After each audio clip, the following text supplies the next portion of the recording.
Es asombroso la cirugía y la capacidad médica que tenemos hoy. Hace algunos siglos atrás, quedarse ciego o comenzar a sufrir de ciertas enfermedades, especialmente hablando de los ojos, era garantía de o perder mucho la visión o del todo quedarse ciego. Pero a mí me llama la atención cómo el hombre, por la gracia y el conocimiento que Dios le ha dado, ha llegado a evolucionar la ciencia médica a tal punto que un órgano tan sensible como es los ojos pueden ser operados. Amado hermano, a mí me maravilla eso, pensando en las veces que se me ha metido alguna basurita en el ojo, y usted sabe que eso es súper incómodo, súper doloroso, y saber de que ya somos capaces de operar un ojo. ¿Alguno de ustedes ha pasado por una operación de ojo? Puede ser, ¿sí? Quizás algún glaucoma o catarata o diferentes problemas que podemos llegar a tener en los ojos. Gracias a este tipo de tecnología, a esta ciencia médica, muchas personas han recuperado la vista incluso después de haberla perdido completamente. Y eso es asombroso. Pero hay algo que la ciencia médica no nos puede ayudar a recuperar. No podemos, por medios humanos, recuperar la visión que perdimos en el huerto del Edén. No podemos recuperar la visión de Dios que el hombre perdió cuando cayó en pecado y que todos por naturaleza caemos o llegamos a esta vida sin esa capacidad de verlo. Pero la buena noticia es que sí podemos llegar a abrir nuestros ojos de la fe, si quisiéramos ponerlo así, solamente a través de ¿quién? A través de Jesús. Gracias a Dios, Dios puede operar en nosotros para que podamos abrir nuestros ojos y ver lo que por naturaleza nos es oculto. Hoy vamos a ver en esta historia cómo Jesús le devuelve la visión a un hombre y cómo este milagro nos da esperanza a todos nosotros los creyentes. Y aquí quiero hacer una aclaración, aquí no estoy hablando de ese tercer ojo que dicen algunas religiones, no, yo no me estoy refiriendo a algún tipo de sensibilidad adicional que pueda llegar a tener, no, estamos hablando de la vida espiritual verdadera, la vida que solamente podemos tener en Cristo Jesús. El relato que tenemos es corto. Yo he titulado, y vamos a primero ver el relato en sí y luego vamos a ver algunas implicaciones de este relato. Y es una obra en dos partes, que es lo que más me llama la atención de este texto.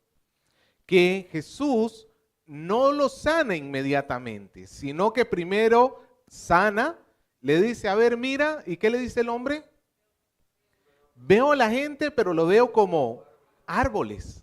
Y Jesús vuelve a hacer y ahora sí ve claramente. Esa es una de las cosas más curiosas que encontramos en los evangelios. Pero antes de ver el texto, recordemos un poco el contexto. Hemos venido viendo cómo en Marcos se nos ha ido presentando a Jesús como el Rey de Dios, como el ungido de Dios. Recuerde que en toda esta primera parte del Evangelio, que dicho sea de paso, este es el último texto de toda esta primera parte del Evangelio que empezó desde el capítulo 1, el objetivo de toda esta parte es ¿quién es Jesús? ¿Quién es Jesús? Y por eso hemos estado viendo cómo Jesús presenta sus credenciales. A través de los milagros, a través de su palabra de autoridad, Jesús va presentando sus credenciales como el ungido de Dios. Y si bien es cierto, ha habido personas que han creído, pero vemos que Jesús frecuentemente tiene que encontrar incredulidad y necedad de corazón en las multitudes, entre los fariseos y saduceos y todos los líderes religiosos y políticos, y también incluso tiene que enfrentar ese problema entre sus propios discípulos. A ellos les cuesta entender quién es Jesús. Incluso vimos la semana pasada que Jesús salió de Dalmanuta. Dalmanuta era un pueblo que estaba en la orilla occidental, del mar de Galilea, y se dirige hacia el noreste a Betsaida Julia, que es donde comienza nuestro relato, y es justamente en ese recorrido en barca, donde vimos la semana pasada que Jesús le dice a sus discípulos: cuídense de la levadura de los fariseos. ¿Y qué entendieron los discípulos? Que no tienen que agarrar el pan de los fariseos. Ellos no logran entender, no llegan a entender las palabras de Jesús. Y encontramos ahora sí este relato, que comienza con un hombre en necesidad. Versículo 22. Vino luego a Betsaida y le trajeron un ciego y le rogaron que lo tocase. Encontramos aquí a un hombre que está privado de su visión, él no puede ver y es traído ante Jesús. Obviamente un ciego no se puede mover. Amado hermano, si ahora con las cosas que tenemos hoy en día, no sé si ustedes han visto que hay ciertos lugares en la ciudad donde se delimita un sendero para que el ciego con su bastón pueda ir palpando y darse cuenta más o menos de lo que hay en el terreno. Usted ha visto, no sé si ha visto por ahí, que a veces en las veredas se marca con unas baldosas que tienen textura para que el ciego pueda encontrar el camino. Pues antiguamente no había absolutamente nada de eso.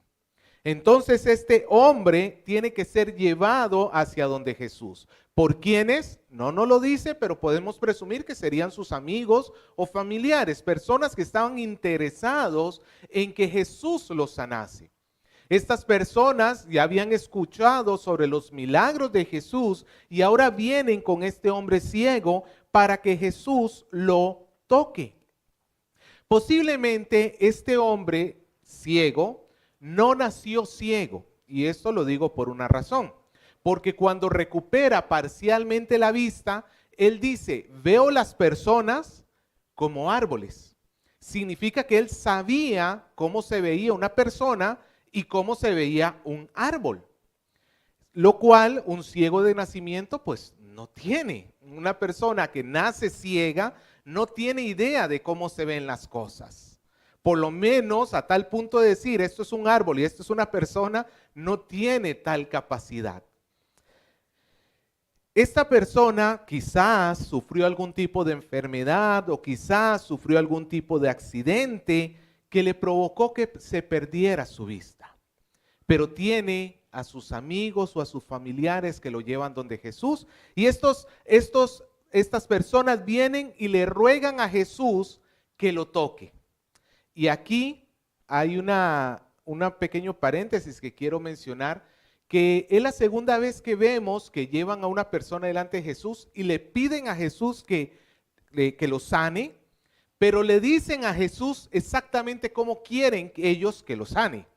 Ya lo vimos en el sordo y tartamudo, que también sus amigos fueron y le dijeron: pon tu mano encima del hombre. Y aquí estos hombres le están pidiendo a Jesús que lo toque. Vamos a esto, amado hermano, y el texto, ambos textos, el del sordo tartamudo y este ciego, nos demuestran que Jesús no necesariamente va a actuar como tú quieres que actúe. No necesariamente va a actuar como tú esperas que actúe. ¿Cuántos de nosotros somos muy dados a decirle a Dios nuestra petición, tu necesidad? Señor, yo necesito, y eso está muy bien, la palabra de Dios dice que sean conocidas nuestras peticiones delante de Dios, pero también le damos a Dios la lista de cómo tiene que resolver nuestro problema. Le decimos: Señor, yo necesito que tú hagas, y ahí va la numeración. 1, por favor, cámbiale el carácter a mi esposo, qué bárbaro, cómo. Y 2, Señor, que mira que, y le vamos dando al Señor los pasos que según nuestro criterio debería seguir el Señor para cumplir nuestro deseo o resolver este conflicto que tenemos. Y en realidad, amado hermano, nuestras peticiones sí tienen que ser presentadas, pero no le tenemos por qué decir a Dios cómo actuar. Él va a actuar como Él desea actuar. Y te aseguro una cosa, te conviene que así sea. Porque si Dios decidiera seguir la lista de cosas que tú le pones, es muy fácil de que algo salga mal. Nosotros somos seres finitos, no entendemos todo. Es más, muchas veces nuestros juicios están mal hechos. Pensamos que hay una situación y la juzgamos, pero muchas veces la juzgamos mal porque no somos capaces de entender todo lo que sucede. Pero Dios sí. Y si Dios decide actuar de alguna manera, dale las gracias. Porque quizás tú le dijiste, Señor, cambia a mi esposo, y lo que más bien trajo fue más pruebas hacia ti en cuanto a ello. Pues Dios está tratando posiblemente de que tu esposo cambie al ver tu testimonio como buena cristiana. ¿Me dejo entender? Claro, tú esperarías mejor que el Señor te fueras a dormir y al día siguiente tu esposo fuera una blanca paloma. Pero muchas veces, amado hermano, amada hermana, Dios va a obrar no como tú esperas, sino como Él desea. Y aquí están estos hombres entonces trayéndole a Jesús y le dicen, Señor, tócalo, tócalo, Señor. Versículo 23, viene el momento del milagro. Nos dice el versículo 23, entonces, tomando la mano del ciego, le sacó fuera de la aldea. Aquí veo el cuidado de Jesús. Este hombre tenía guías que lo llevaran, claro que sí, pero Jesús decide ser él mismo su propio guía. Toma al ciego y de la multitud y en medio de la aldea lo saca afuera de aquella ciudad para quedarse a solas, presumiblemente con los discípulos y quizás con los amigos, pero quedarse a solas con el ciego. Algo que ya hemos visto hacer a Jesús muchas veces, posiblemente pensando en que no se expanda el asunto del circo mesiánico. Usted sabe que la gente no dejaba de seguir a Jesús, pero por razones equivocadas, porque pensaban que él iba a ser el Mesías que venía a destruir al Imperio Romano. Y eso estaba provocando de que los líderes religiosos estuviesen ya comenzando a conspirar contra él. Y antes de llegar a una muerte antes de tiempo, Jesús siempre tiende a alejarse de los demás. Y entonces viene el milagro. Versículo 23 nos dice que escupiendo en los ojos, no sé, cuando yo leo esto no dejo recordarme una llama. ¿Usted sabe lo que hace la llama? Escupiéndole en los ojos, le puso la mano encima y le preguntó si veía algo. Y él mirando dijo, veo los hombres como árboles, pero los veo que andan. Nuevamente aquí tenemos un extraño accionar de Jesús. ¿Por qué escupirle en los ojos? Nuevamente no se nos da una respuesta. Nuevamente podemos suponer que el Señor está queriendo transmitir en su propia forma que va a hacer algo por este hombre. Pero acá tenemos a un milagro, y lo que quiero más centrarme es en este milagro inconcluso. Este milagro que ya de por sí hacer que un ciego logre ver algo, amado hermano, yo creo que eso ya es suficiente para pensar que algo milagroso sucedió. Aún hoy el hecho de que una persona recupere la vista con toda la ciencia médica, los tratamientos y etcétera, es extremadamente difícil, lamentablemente. No es un órgano muy fácil de recuperar la vista. Pero este hombre de un momento a otro comenzó a ver. Y yo me imagino la escena, póngase por un momento allí en la escena. Jesús le pone la mano encima, quita la mano y le dice, ahora sí, mira. Y el hombre dice que levantando la vista, Vio, y sí vio, pero ¿qué vio? Vio a las personas, pero como árboles. Bueno, eso significa que veía, pero que no veía bien. Y no significa que los discípulos tuvieran un afro gigante, como que parecieran árboles, su peinado o algo así. No, no, no, nada de eso. Esta persona estaba viendo, pero no lograba ver claramente. Algo no estaba bien todavía con sus ojos. ¿Qué hace el Señor en medio de esta situación? Yo he visto a milagreros que andan por ahí el día de hoy, que cuando la persona por la cual oran y no recibe el milagro, le acusan de falta de fe. ¿Por qué no se recuperó aquella persona? Porque le faltó fe, dicen. Le faltó fe, fue porque no creyó. ¿Será que es la situación actual acá? Vamos a ver. ¿Qué hace el Señor después? Versículo 25. Y le puso otra vez las manos sobre los ojos y le hizo que mirase. Otra vez le puso las manos ahí, una segunda ocasión, y le dice, mira. Y dice, y fue restablecido y vio de lejos, o sea, veía mejor que yo tengo que usar lentes porque no logro ver bien de lejos. Este que era ciego, veía bien de lejos, incluso dice que veía claramente a todos. La vista, el milagro finalmente fue completamente hecho. Este hombre de ciego ahora ve completamente. Pero hay como este paso intermedio y que dicho sea de paso es el único milagro en todos los evangelios que nos muestra una sanidad como en dos pasos. Una sanidad como que se hizo y no quedó del todo y luego tiene que terminarse de hacer. Y ahora vamos a ver qué implica esto. Y en el versículo 26 vemos que Jesús le dice al hombre, no entres a la aldea ni se lo digas a nadie. Esta repetición es constante. Jesús se lo dice a muchísimos de los que reciben su favor y como no se nos menciona que haya desobedecido, como muchos otros sí desobedecieron, podemos suponer que este hombre verdaderamente obedeció en este caso al Señor. No dijo nada porque todavía no era el momento. Bien, esa es la historia más o menos vista. Ahora pensemos en por qué es de esta historia. ¿Por qué esta historia está aquí en medio de los evangelios? ¿Por qué tocar esta historia que en cierta manera quizás a más de uno nos pudiera sugerir como que a Jesús le falló la puntería, ¿no?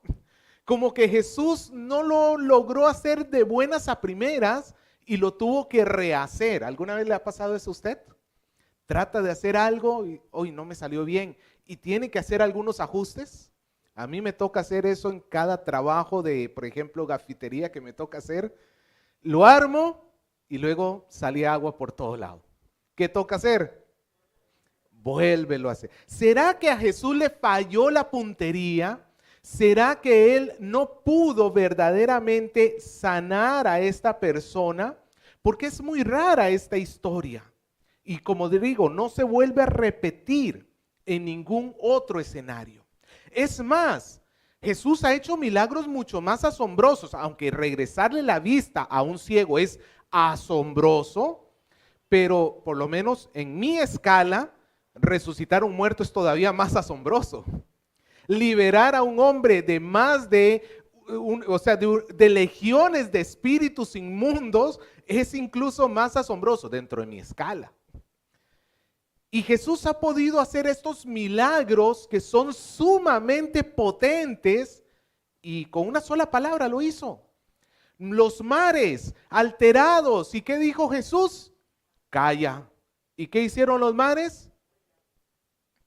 Amado hermano, no es falta del poder de Jesús definitivamente.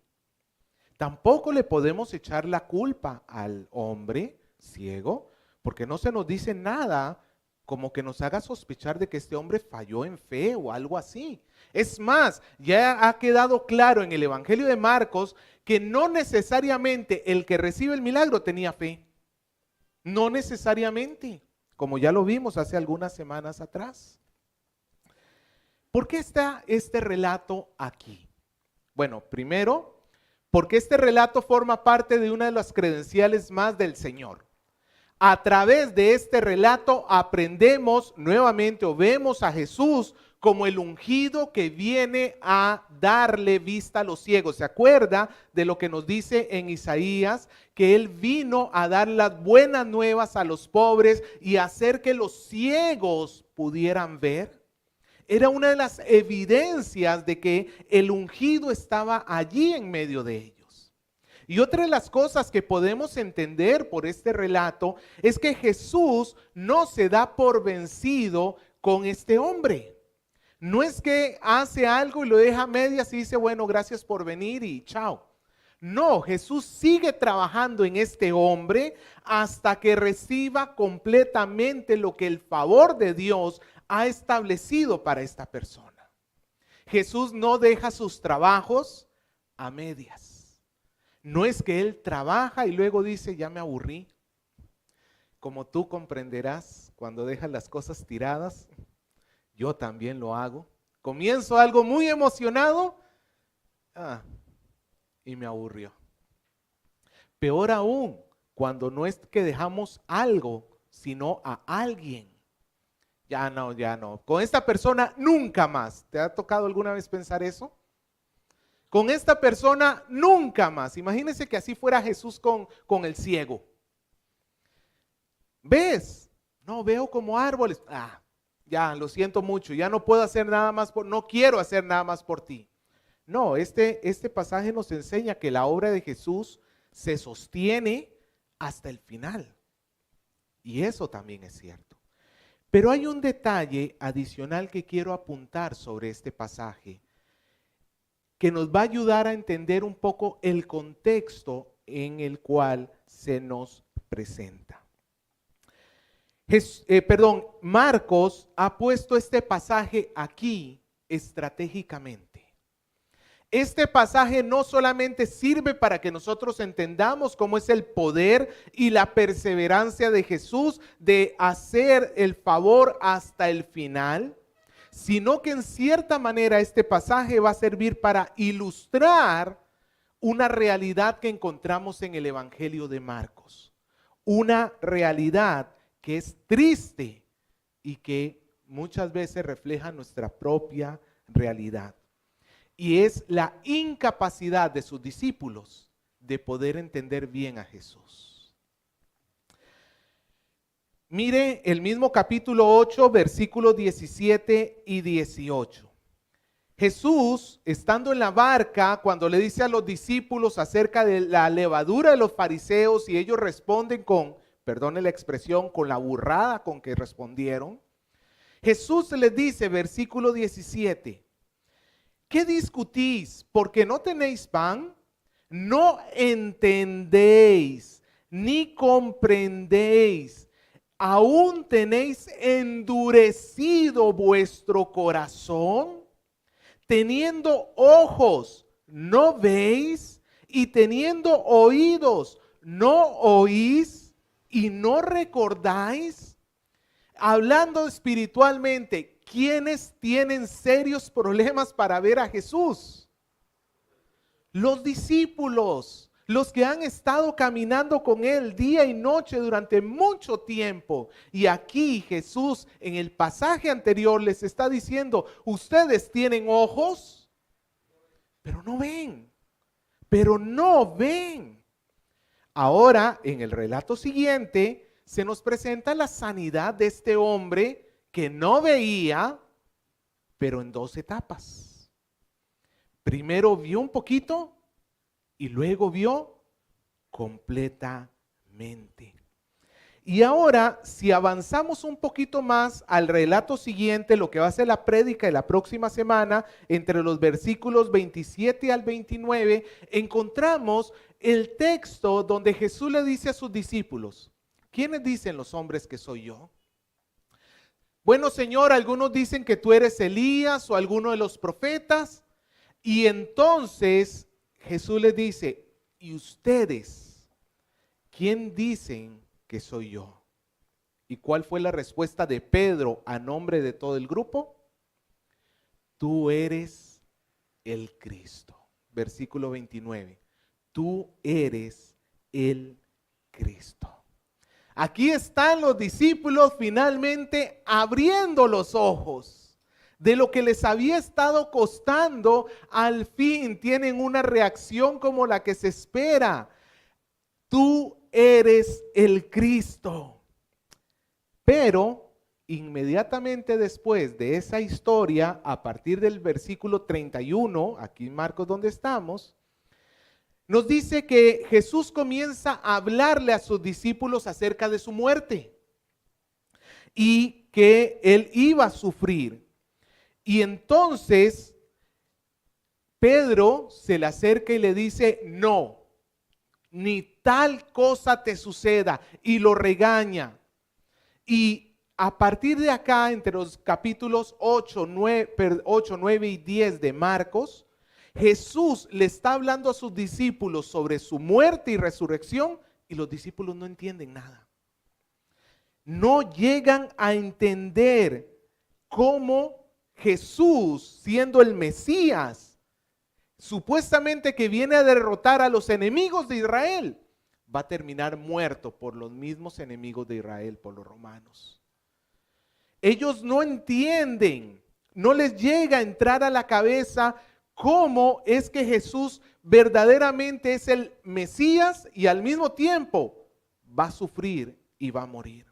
Ven, pero no ven al mismo tiempo. Tienen graves problemas para entenderlo. Es más, a tal punto llega este asunto que el Evangelio de Marcos, ¿sabe cómo termina? Con un punto final, pastor, sí, yo lo sé. Pero hay algo más antes del punto final. ¿Sabe cómo termina el Evangelio de Marcos? Vaya por un momentito al capítulo 16.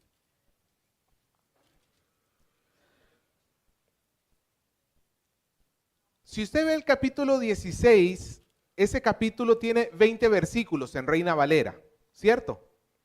Pero en realidad el capítulo 16 en los textos más antiguos solamente tiene hasta el versículo 8.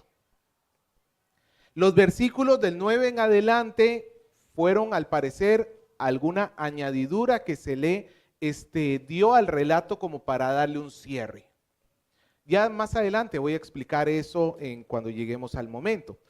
Pero el texto termina en el versículo 8, capítulo 16, versículo 8. Y si usted se da cuenta, el versículo 8 nos habla de las 3 mujeres que fueron a buscar a Jesús en su resurrección, o sea, el tercer día. Ellas iban con la idea de rendirle los honores y que a un muerto se le rinden, y encuentran al ángel que está allí, les dice que ha resucitado y que vayan y lo avisen. Y el versículo 8 nos dice que estas mujeres salieron corriendo, huyeron, dice, huyendo del sepulcro, porque les había tomado temblor y espanto. Ni decían nada a nadie porque tenían. Nuevamente el Evangelio de Marcos termina con los discípulos sin poder ver bien a Jesús. Amado hermano, tenemos aquí algo que pudiéramos considerar grave y terrible. Qué terrible es que los mismos discípulos no logren ver bien a Jesús. Lo que te pasa a ti y lo que me pasa a mí muchas veces. No llegamos a ver bien quién es Jesús. Lo llamamos Señor, pero cuando vienen los problemas, confiamos en Él. Muchas veces no. Y nuestras acciones lo demuestran: el temor, la ansiedad, la sobrepreocupación. o hacemos acciones para poder de alguna manera resolver el asunto, así esas acciones vayan en contra de la palabra de Dios. Que me vinieron a cortar la luz. Le doy la propinita al que viene a cortarme la luz. ¿Sabe cómo se llama eso? Soborno, coima. ¿Y sabe lo que Dios aborrece la coima? Pero queremos resolver las cosas a nuestra manera, pero le decimos al Señor, tú eres el Señor. Amado hermano, esta es la realidad de muchas veces los cristianos. Vemos a Jesús y no lo vemos. Lo vemos, pero como a medias. Nos cuesta confiar. Vemos a nuestros hijos portándose mal y ya no tiene solución. Ya no hay esperanza. Vemos, no sé, al papá, al tío, a quien sea. Ya no tiene esperanza. Incluso hacia nosotros mismos, con lo que es el pecado. Vemos y decimos, el Señor es mi Señor, mi cuerpo le pertenece a Dios, pero luego terminamos pecando sin ningún tipo de temor. Y esto ciertamente trae frustración al creyente. ¿Qué frustración hubiera sentido este hombre que cuando abre los ojos y ve a las personas como árboles y que el Señor lo hubiera dejado ahí? Hubiera salido con la alegría de saber que ve, pero al mismo tiempo con la frustración de no poder diferenciar entre un hombre y un árbol. Bueno, si el hombre está parado, si ahí ya no lo diferencia. Qué frustrante sería para nosotros pensar que Jesús detenga su obra en nosotros.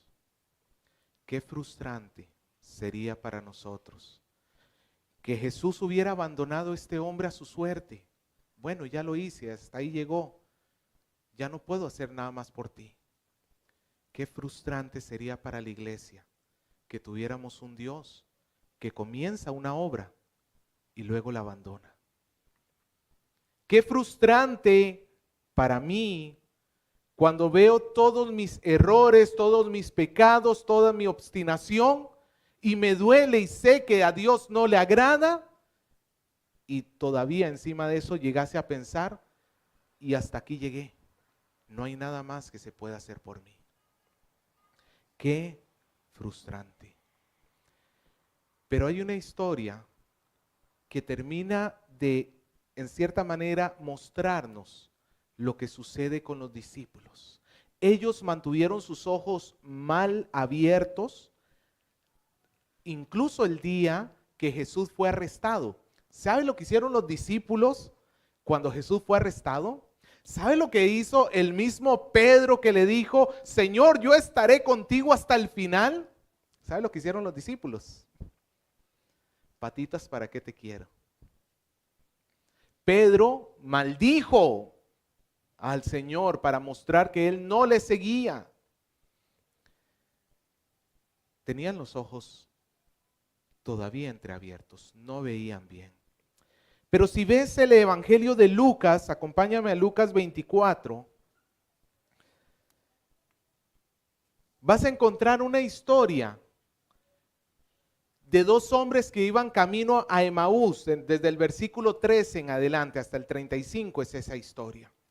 Desde el versículo 13 hasta el 35 de Lucas 24, encuentran la historia de dos discípulos del Señor que van camino a un lugar llamado Emaús y ellos van hablando entre ellos acerca de lo que acaba de suceder.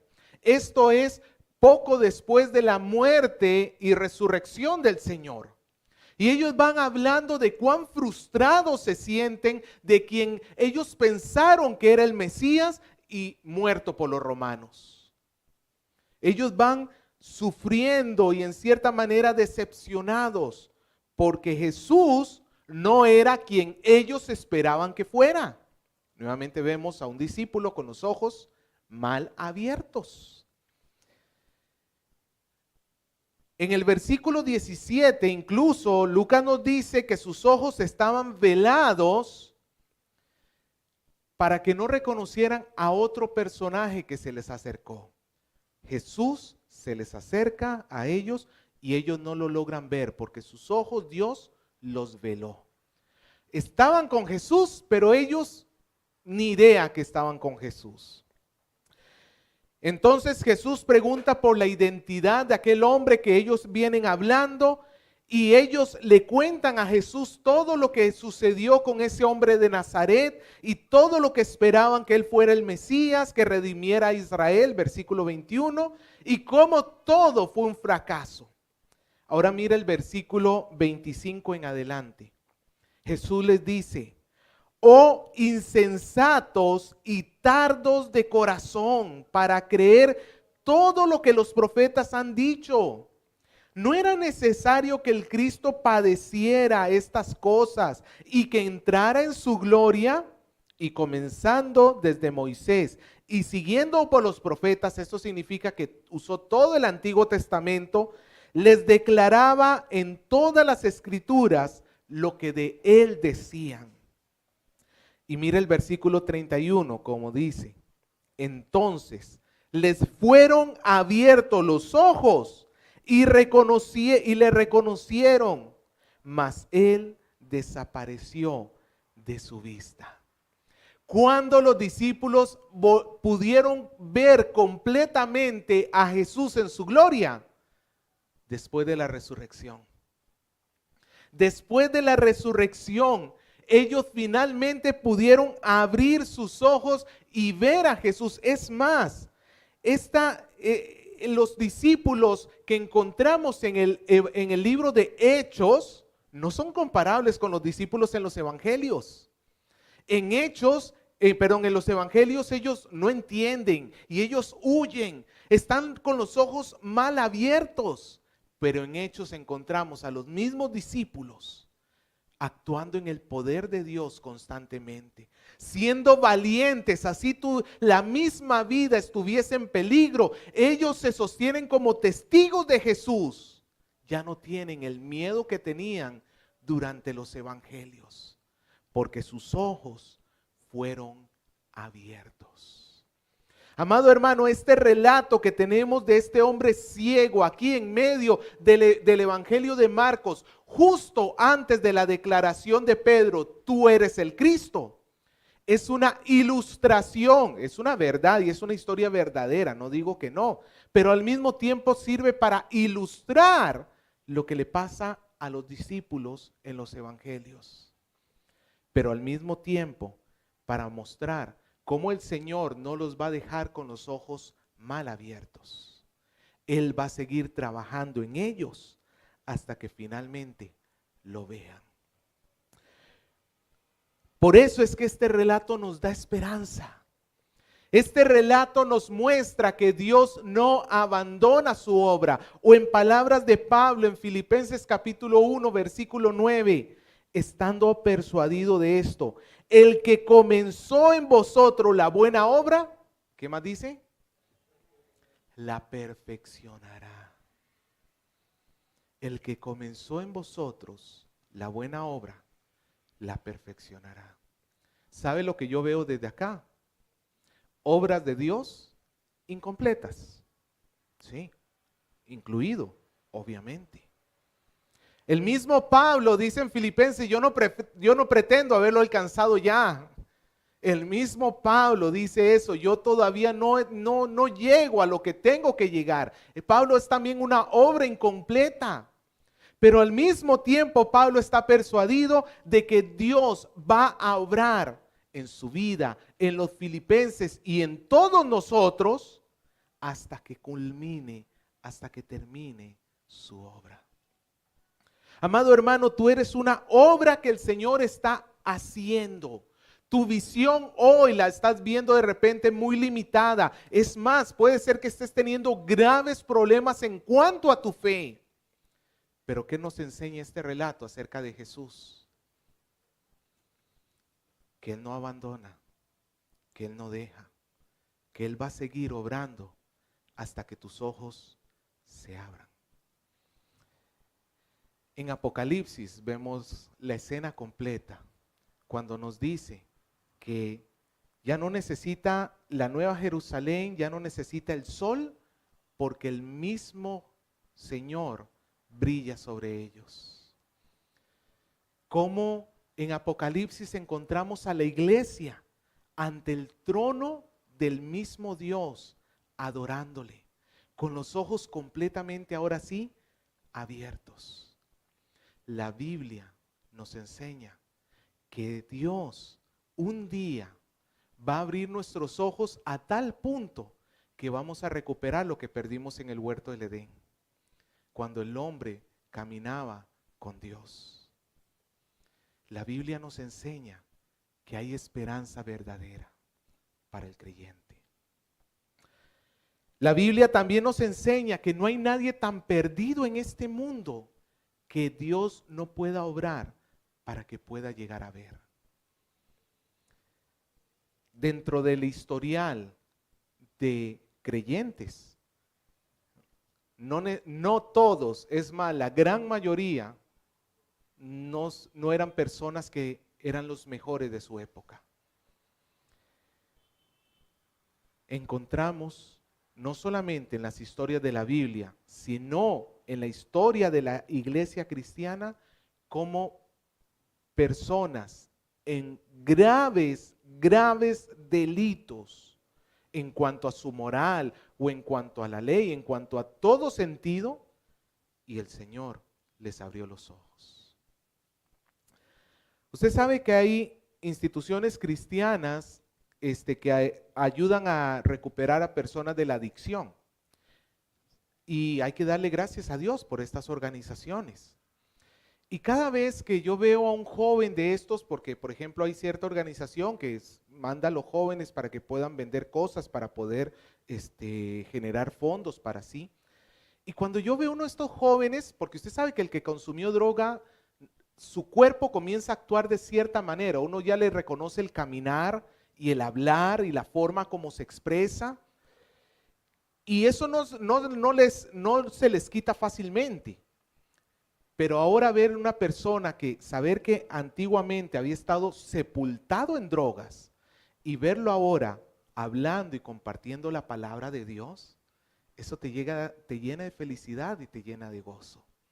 Saber que Dios es capaz de al ojo más oscuro, al ciego más ciego, al que menos pudiera ver y verlo con los ojos abiertos. O un caso peor, alguien tan orgulloso en su propia justicia como era Pablo, hebreo de hebreos, de la tribu de Benjamín, en cuanto a la ley fariseo. Pero todo esto lo tuve por basura, decía Pablo, con tal de alcanzar a Cristo. Es maravilloso poder ver cómo a Dios no hay ceguera que Él no pueda hacer recuperar. Y si bien es cierto, nuestra vida usualmente lleva ese proceso de menos a más, pero podemos estar seguros que Dios está obrando allí, en nosotros. En tu amigo que no conoce a Cristo, testifícale de Cristo. Tú no sabes si esta va a ser la ocasión en que vea, aunque sea que vea a los hombres como árboles, pero que vea. Tú no sabes si esta va a ser la ocasión. Nosotros tenemos que ir con la esperanza de que tenemos un Dios que obra, un Dios que trabaja, un Dios que no deja su obra hasta el final. Así que agradezcámosle a Dios, agradezcámosle al Señor y vivamos con la esperanza de que lo que hoy somos no es lo que por siempre seremos. Puede ser que hoy estemos teniendo problemas con nuestra vida espiritual, pero el Señor seguirá orando hasta el final.